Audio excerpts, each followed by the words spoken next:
Welcome to Lecture 7. In this lecture, we'll continue discussing linkage between genes. You'll remember in a previous example, we've been talking about the linkage of the purple gene to vestigial gene in Drosophila. And in a particular cross, basically a test cross in which doubly heterozygous Drosophila F1s were crossed to homozygote mutants, purple over vestigial. The progeny were observed in these ratios with respect to the phenotypes that allowed us to infer the genotypes of gametes that were transmitted from the F1 that was doubly heterozygous. And you'll remember in one case, we had two cases where the parental genotypes were either in cis or trans, but in this particular case they would be in the trans configuration.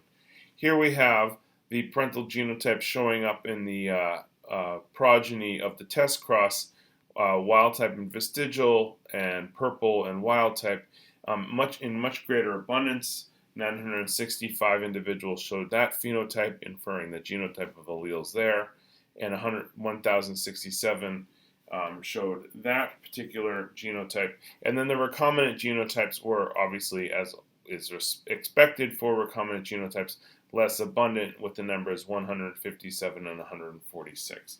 And then what we did is we basically summed up all the recombinant genotypes and then divided by the total number of genotypes counted, and we were able to obtain a frequency of recombination which we estimated to be 0.129. Now, in this particular case, that's actually a fair amount of recombination between purple and vestigial. But you can do another experiment in which you do similar types of crosses, but instead of working at the relationship between purple and vestigial, one could look, for example, at the relationship and the recombination frequency between purple and ebony, which is another gene. Right? And in this particular case, one might observe, a large number again of the parental genotypes, but the recombinant genotypes may be less abundant. So in this particular case, we only observe 39 of one type and 31 of the other, the converse recombinant genotype. And so this gives a recombination frequency 39 plus 31 divided by the grand total, which would be 0.035. So then we can ask, what is it about purple and vestigial that gives a high recombination frequency in contrast to purple and ebony, which seems to give a lower recombination frequency? So pairs of genes will have recombination frequencies that are associated with those pairs of genes. So what is it about what is the property of the genes that determines the amount of recombination between them? Right? And what that is in fact, the recombination frequency, in fact, is explained by physical distance. And so I just want to get you start thinking about this. We measure distance in two ways. Genetic distance, and we'll use this term a lot, is measured in the amount of recombination that occurs between two genes. But physical distance is basically just how much DNA sequence is between two genes. And they're related, okay? So in this particular case, what we have is a drawing, basically, of a bunch of meioses, or you could call them myocytes, meiosis 1, meiosis 2, meiosis 3, meiosis 4, and one can see on the chromosomes that A and B are somewhat close to each other, right?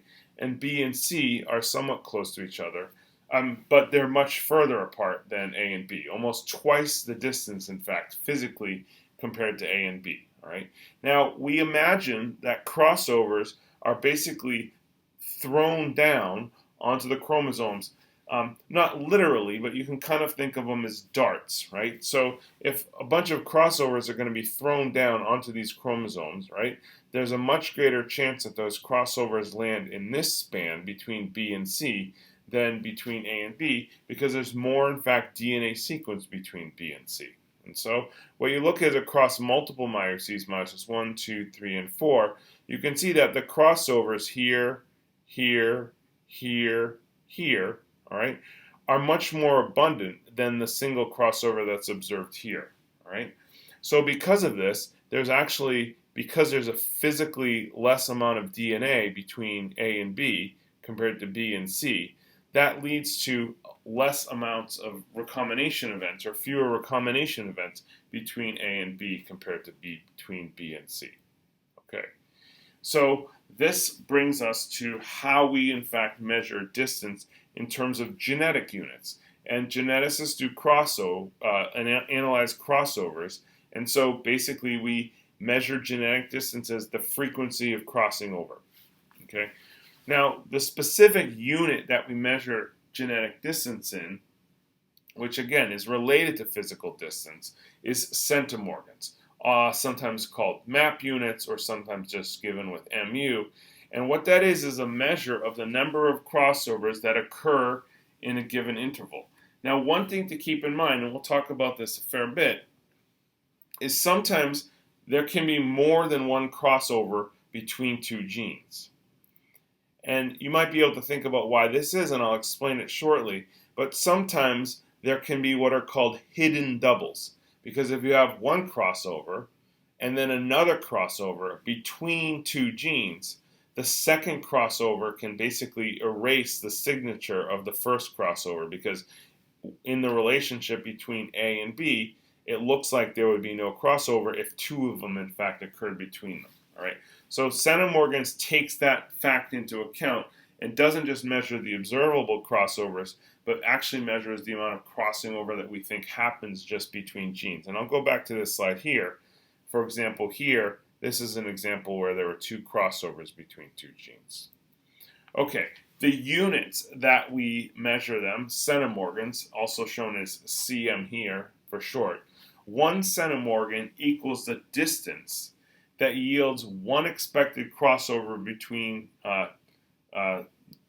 that span, in 100 meiosis events. All right. Now, for the most part, there's an approximation that 1% recombination yields 1 centimorgan in distance between markers. So going back to the case of purple and vestigial and purple and ebony, okay, in the case of purple and vestigial, we estimated the recombination frequency of 0.129. So you multiply by 100, or convert it into a percent in some ways.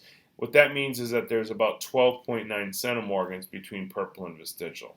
Now, with respect to purple and ebony, all right, we have recombination frequency of 0.035 and centimorgans of about 3.5. And so what this means is that purple and vestigial, have a genetic distance between them of 12.9 centimorgans, and purple and ebony have a genetic distance between them of 3.5 centimorgans. Now, one thing to know is that genetic distance is somewhat additive.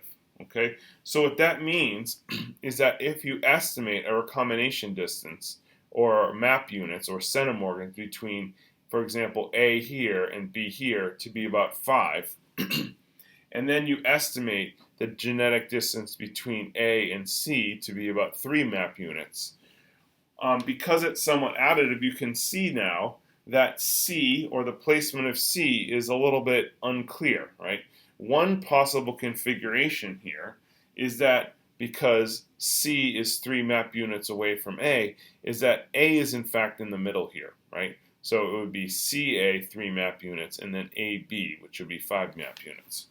Alternately, all right, C could be in the middle here, right? Because 5 map units would be easily reconciled here by a distance of A and C of 3 map units. So if C was in fact in the middle, we would have A to C still be 3 map units, then A to B would still be 5 map units, and the distance between C and B here would be 2 map units. Now notice a difference here. Depending on whether C is in the middle or C is outside, okay, and A is in fact in the middle, that makes a different prediction with respect to the difference between C and B here. Here the distance between C and B would be 2 map units, but in this configuration the distance between C and B would in fact be the sum of those spans, which would be 8 map units. So we could then look at these data that we have from the previous experiment, where purple and vestigial are 12.9 centimorgans away, and purple and ebony are 3.5 centimorgans away. And so then you could say, okay, where do we think ebony is, all right? Do we think it is in the middle between them? All right. Or do we think ebony is outside there, beyond purple on the left there? Okay. Now, what experiment could you do that? Could you do to figure that out? All right. Well, you might think, for example, that another experiment you could do would be to actually do a cross that would allow you to estimate the genetic distance between vestigial and ebony. Right. Now, if you did a cross between vestigial and ebony, right, and you found out that the distance between vestigial and ebony was about, say, just about 10 centimorgans, then you would say, okay, I think ebony is right there, right? Because between ebony and vestigial, I would say is about 10 centimorgans, and the distance between purple and ebony would be about 3.5, right? But if, for example, I did a cross and I found the distance between vestigial and ebony was maybe about 16 centimorgans, then I would say that I think that ebony might be on the outside. So you kind of have to, and these numbers don't add up perfectly, but they're approximate. Now, one tricky thing about recombination, and specifically with regard to measuring genetic distance in centimorgans, is that centimorgans basically measure how many crossovers we think happen between two genes.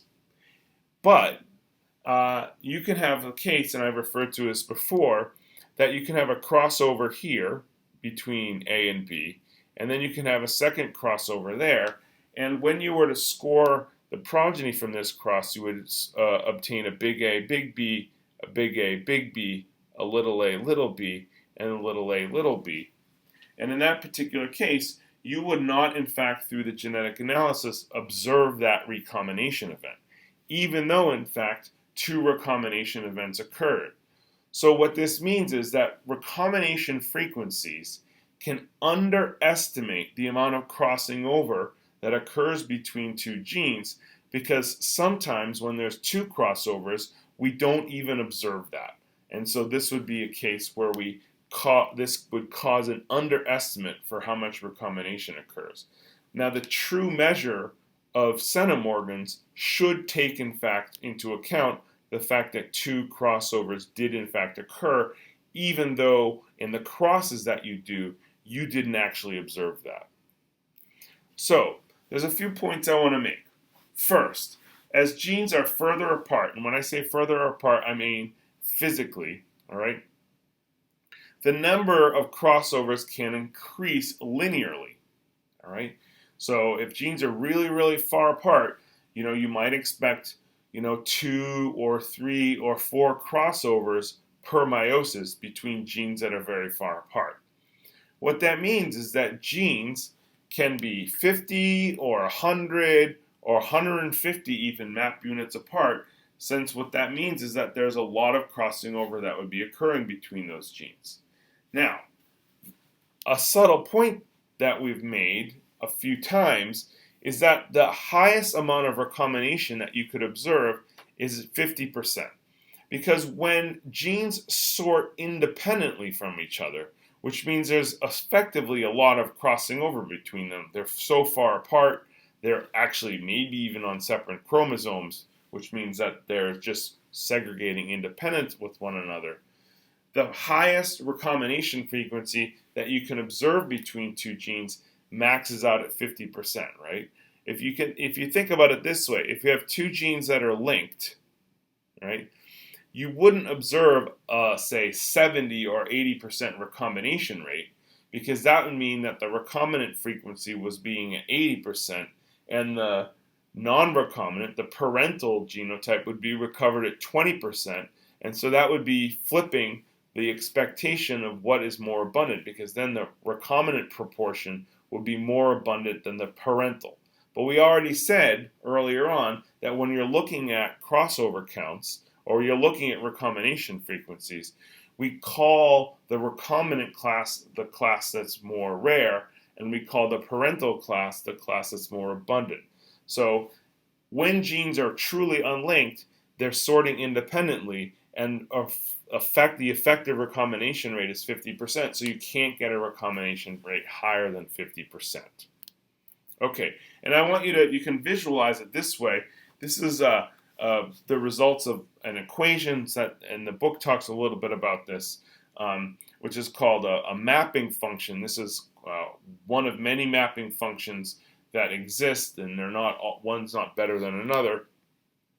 But what I want you to see here is that on this axis here, we have the amount of centimorgans that might be between two genes. Okay, so here, you might have 5 centimorgans or 10 centimorgans, and that would turn to about a 5% recombination frequency or about a 10% recombination frequency, right in this kind of zone.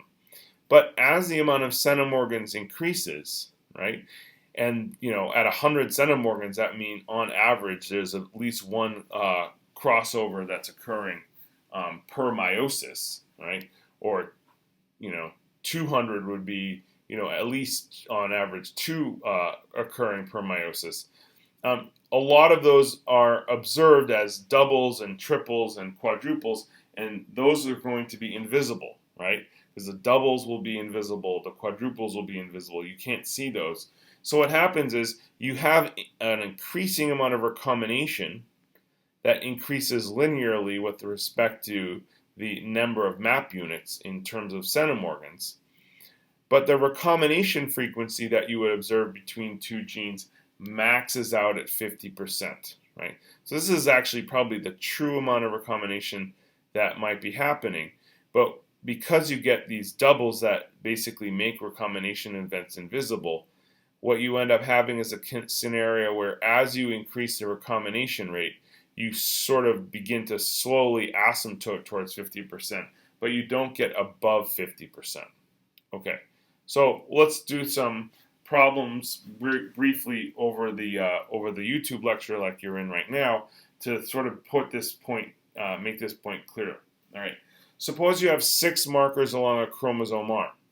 And what I'm showing below are pairwise genetic experiment results that indicate the following estimates for map distances. So between A and B is 10 centimorgans, between B and C is 20 centimorgans, between C and D is 15 centimorgans, between D and E is 15 centimorgans, and between E and F is 20 centimorgans. So what is the map distance between A and F? Well, the map distance between A and F is just the sum of all those centimorgans, so it's just very easy. Right, so 10 and 20 is 30, and then another 15 is 45, and then 60, and then 80. So the span from A to F is 80 centimorgans. Okay, in a genetic experiment, would the amount of observed recombination be less than or higher than the amount based on the map distance? Okay, well, if 80 centimorgans is the genetic distance, you're not going to get an 80% recombination frequency. So it's going to be somewhat less than that, right? And the reason is that when crossovers maybe happen here and crossovers happen here, that's a double crossover, and that won't look like a crossover between A and F.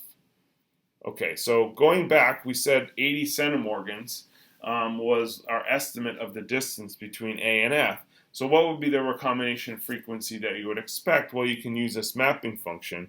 You can say, okay, well, the distance between A and F is about here, 80%, and they go up to about here, and it's actually about a 40% recombination frequency.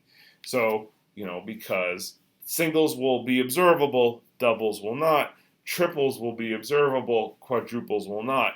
And so it's those missing recombination events that actually depress the amount of crossovers that are observable, limiting what the recombination frequency is, and the max being eventually 50%. Okay, now in the next part what we're going to do is I'm going to go back real briefly here to this thing, and we said, okay, well, what is a cross or genetic experiment you could do to calculate the distance between or the placement of ebony with respect to vestigial? And we said, well, you could do a cross. And so there's a lot of work now to be done that you would allow you to sort of generate what is called a genetic map, in fact, of the positions of the genes along the chromosome arm with respect to each other and with respect to the genetic distance between them. So in this particular case, we decided, well, we would do one more cross. And here what that means is you would have to do a total of 3 crosses to position purple, vestigial, and ebony with respect to each other. Now, do you have to do 3 different crosses? Well, in fact, you can actually generate the relative positions and the genetic distances between genes just simply doing 1 cross. All right? And this is illuminated in something called the 3-point test cross. Now, it doesn't have to just be with 3 genes, but what the 3-point test cross is it's a way of determining the order and distance of 3 genes without pairwise crosses. Now, as before, you do it with a test cross, so you have a parent that is heterozygous for each of the genes, all right? And then you cross that with a parent that would be homozygous for all the recessive alleles. And what you're going to end up with in a cross like this is, before we ended up with parentals and recombinants, but now because we have 3 genes, we're going to be able to observe double crossovers. Wow, that's kind of nice. And I'll show you why that's the case, all right? So what we're going to end up with, instead of 2 classes of parentals and recombinants, we're going to end up with 3 classes. We're going to have the parental class, which represents cases in which there's no crossing over. We're going to have single crossover classes in which there's a recombination between, say 2 genes on the left or 2 genes on the right. And then we're going to have double crossovers in which there's a crossover between the first and second gene, and then there's a crossover between the second and third gene. I'll walk you through an example so that we understand what's going on. Okay, so in this particular case, a strain of corn, all right, which has 3 different genes that are being analyzed: lazy, glossy, and sugary, all right. Now, the linkage relationships of lazy, glossy, and sugary are not known in this particular case. It's not even known that they're linked, in fact. But in a cross in which you have a progeny that's heterozygous for all of those genes, and then you cross that with, as a test cross, lazy, lazy, homozygote recessive, glossy, glossy, homozygote recessive, and sugary, sugary, homozygote recessive.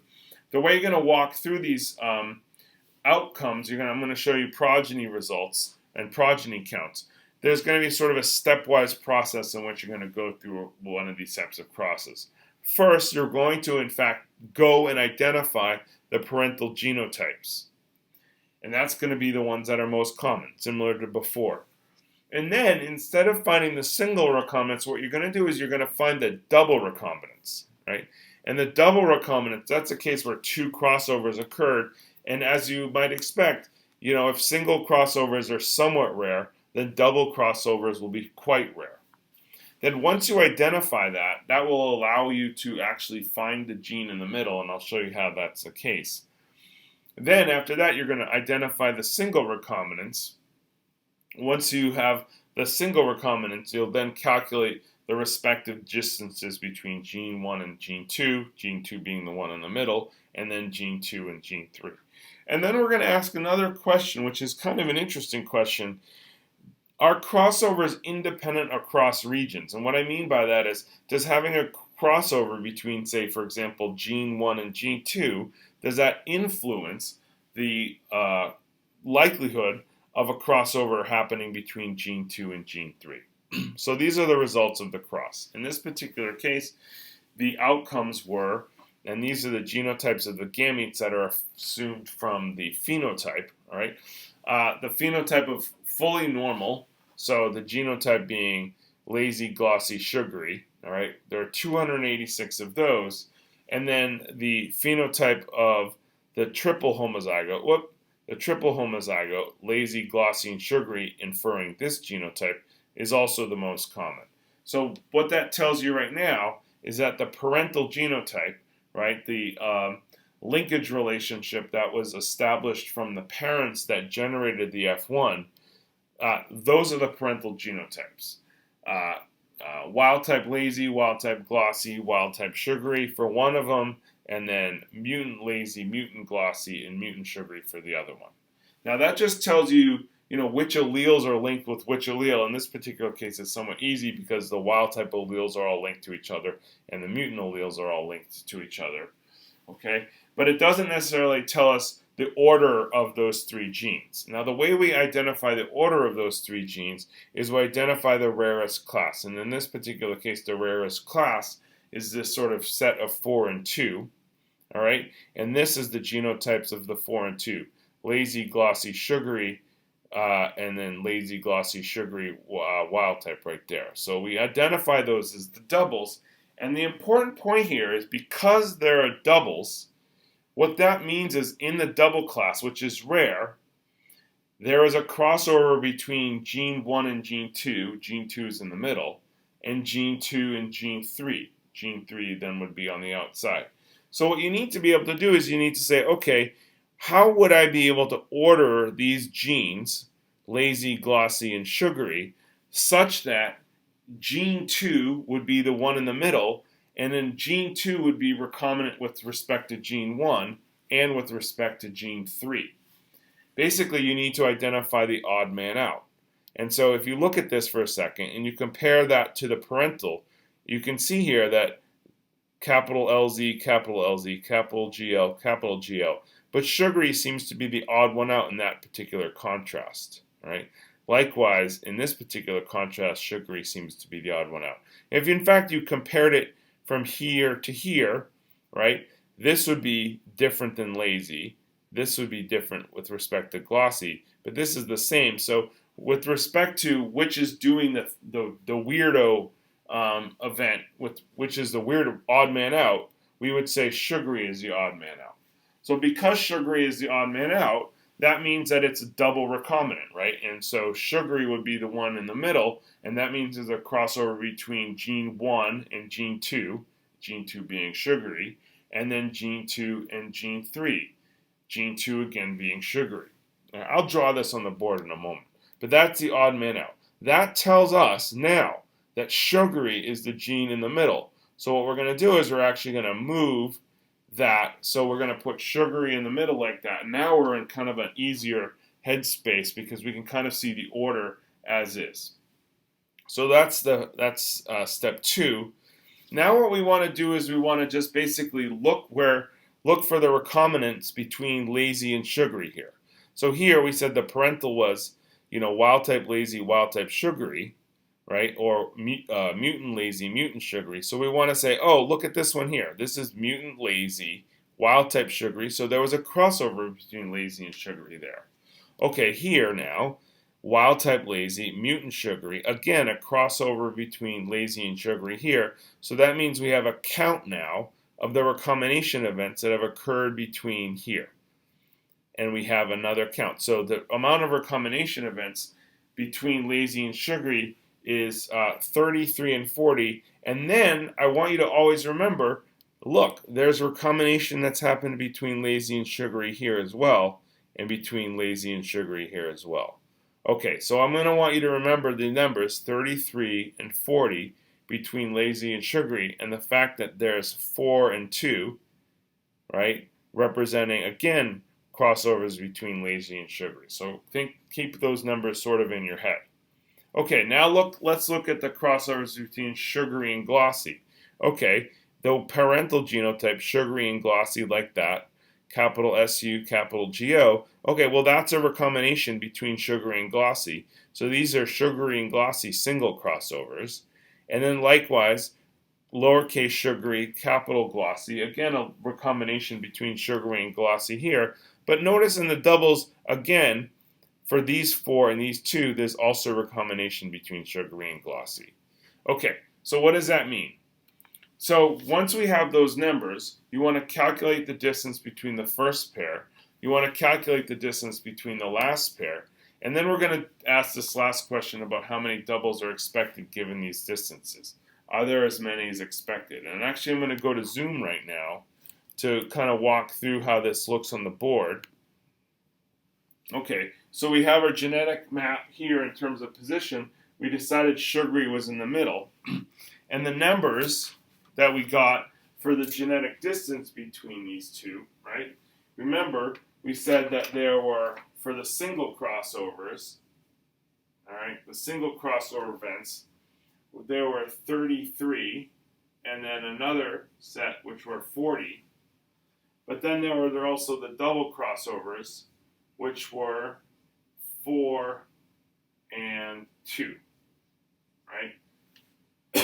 So this is a measure of all the amount of recombination that's observable in that span between lazy and sugary.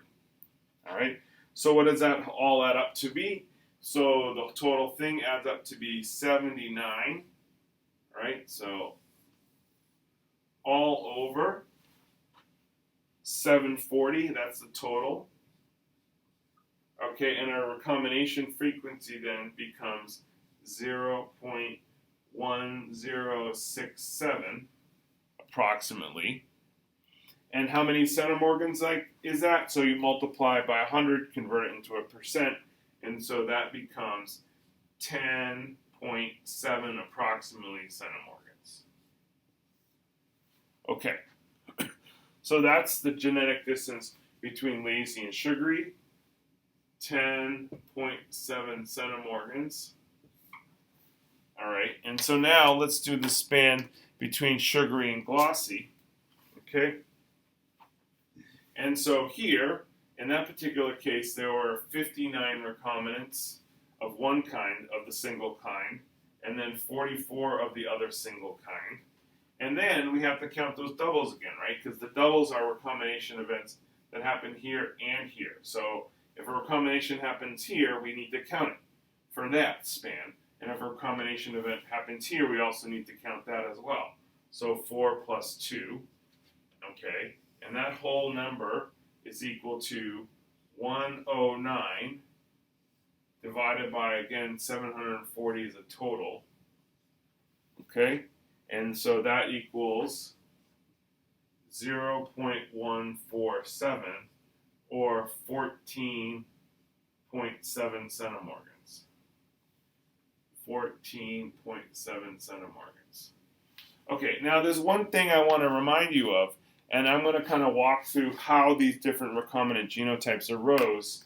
So just keep those numbers in mind, 10.7 centimorgans and 14.7 centimorgans. We're going to use that.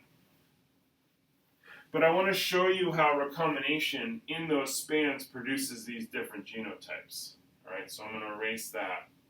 Okay, just to sort of give you a visual of how this works. So, there's my black marker. So remember, lazy, sugary, and glossy. All right. So recombination events between here and here. Okay, let's remind ourselves what the recombinants were between lazy and sugary. All right. So we would then produce capital LZ. Right. Now we do a crossover, sugary and glossy as mutant. All right. That's one class for recombination events between lazy and sugary. But the other one now would be the mutant, LZ, and now we have big SU, right, and big GL, right? So those would be the singles, and I showed you those in that little chart previously, all right? And then the singles between these ones here, all right, would be the recombination events now happening here, so that would be producing capital LZ, capital SU, and then now lowercase gl, right? Or lowercase, LZ, lowercase SU, right? And uppercase GL here, right? So we have and we cross over here. But the doubles, now these are when we have crossovers between both of them, right? And these are going to be more rare. Right, so what genotype did that produce? Well, those are the odd man out genotypes, right? So these are the double crossover genotypes, right? This is the other class of single crossover. The double crossovers will be capital LZ, lowercase SU, and uppercase GL, right? Or lowercase LZ, uppercase SU, and then lowercase GL.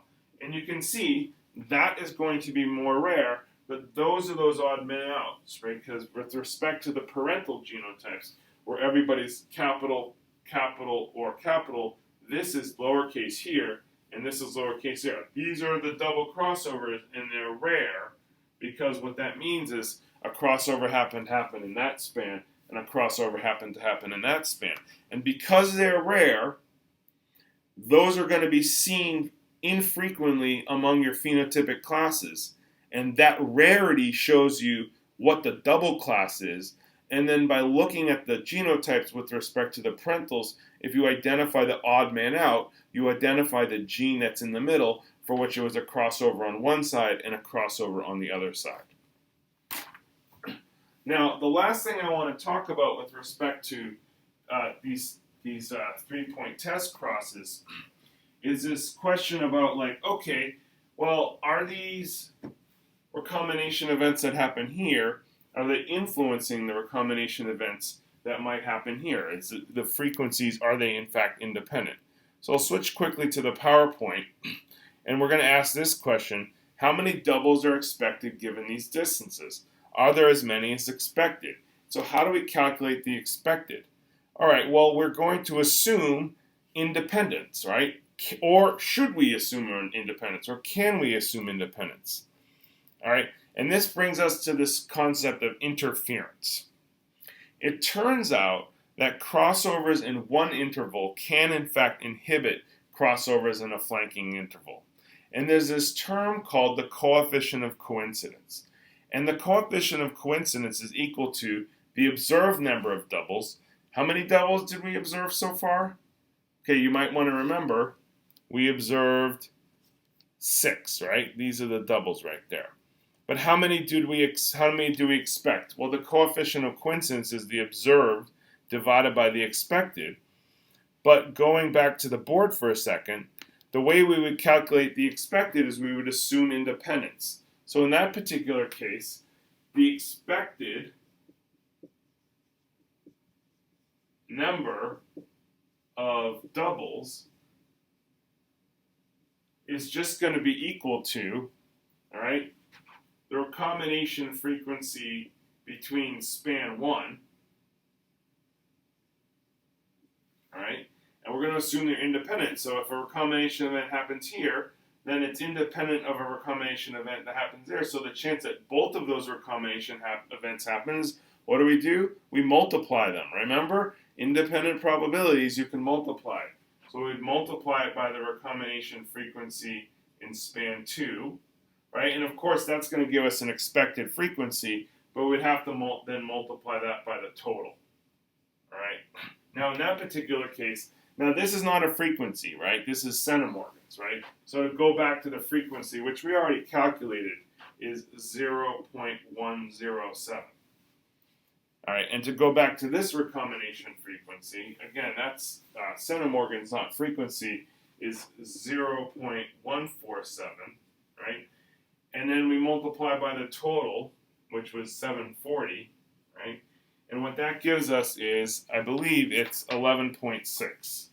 Yes, so that total thing is 11.6. So what does that mean? That means that if the recombination events are independent of one another, we should see, based on these recombination frequencies, 11.6 crossovers. All right, now how many do we observe? We observe 6. So I'm going to go back to the PowerPoint here. So we observe 6. So the coefficient of coincidence is the number of observed crossovers divided by the expected. And then interference, and I'll explain that in a moment, interference is 1 minus the coefficient of coincidence. And the last thing I'll be doing is doing this on the board.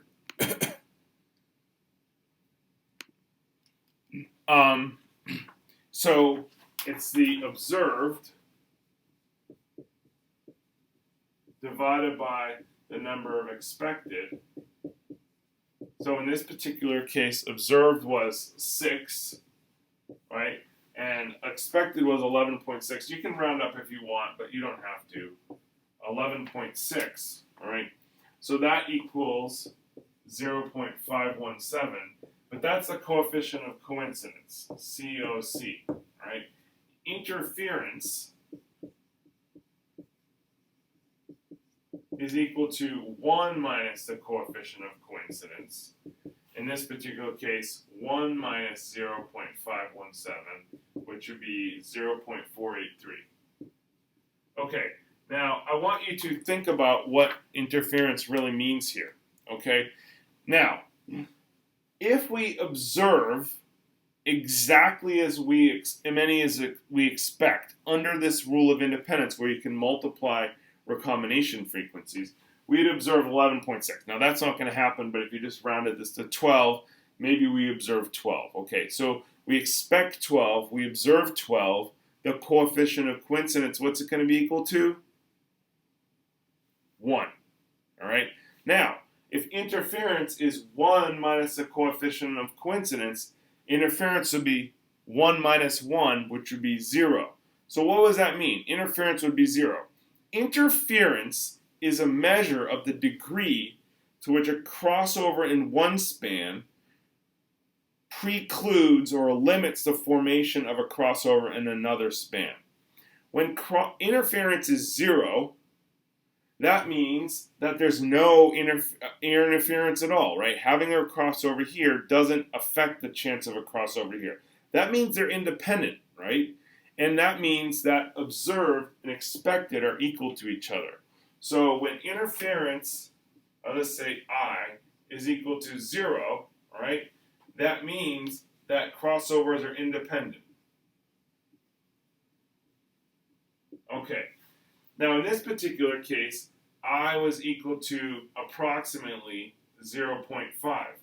What that means is that about half the number of crossovers are observed as the number we expect.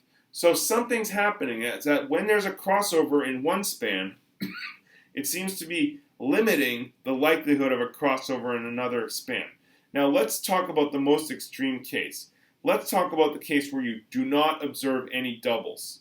All right, let's suppose that the number observed here, instead of 6, was 0. Well, what does that mean? Whoa, Nelly, that means we have no doubles, even though we expect about 12.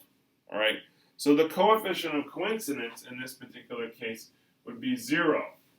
All right, so interference is 1 minus the coefficient of coincidence. In this particular case, it would be equal to 1 minus 0. Interference would be equal to 1. Interference of 1 means that there's absolute interference. What that means is that when there's a crossover here, you do not get a crossover there. It means there's no doubles. Doubles don't happen in a span where interference is 1. And when interference is 1, what that means is that crossovers in one span prevent a crossover from happening in another span, and that means there are no double crossovers at all. And it's funny, we still, to this day, don't understand exactly how interference works.